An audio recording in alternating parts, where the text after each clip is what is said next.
This is my first mystery lily of the year. They usually bloom around August 1st here in Zone 5. And they have a magic habit of just the bloom stalk comes shooting up out of the ground. And they keep multiplying every year, so there's several bloom stalks together. Right here you can see how they just kind of push that dirt aside. And here is some of the foliage. And I think that the mystery lily's foliage is rounded tips, and the daffodils are pointed. Although when they're growing together, you can't tell them apart except for that. And then the foliage just dies back early in the spring with the daffodils. And then later on, around August 1st, the flower stalk just comes shooting up out of the ground. I've had these for so many years, I've forgotten where I got them. But I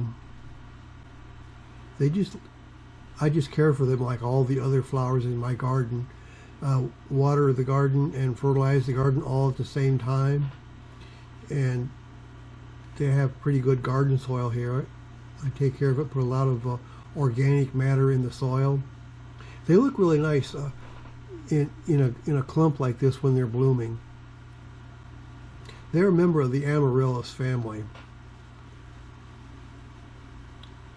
And they're a nice, easy garden plant. When you plant them, the bulb is about the size of lily bulbs, Asiatic lilies or something, and you just want to put them 5 to 6 inches deep. And that's all there is to it. When I move these, I try and do it when they're done blooming. And you can tell when they're done blooming because the stalk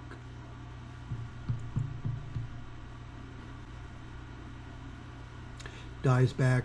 And I haven't never had any problem doing it that way. All these have been moved around like that.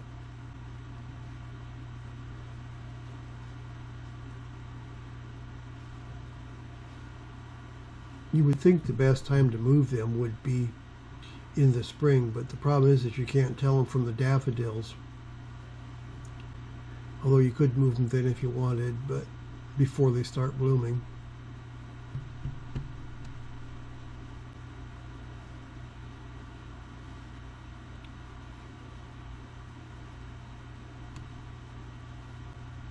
Well, thanks a lot for watching this, and if you like this video, can you please subscribe to my channel?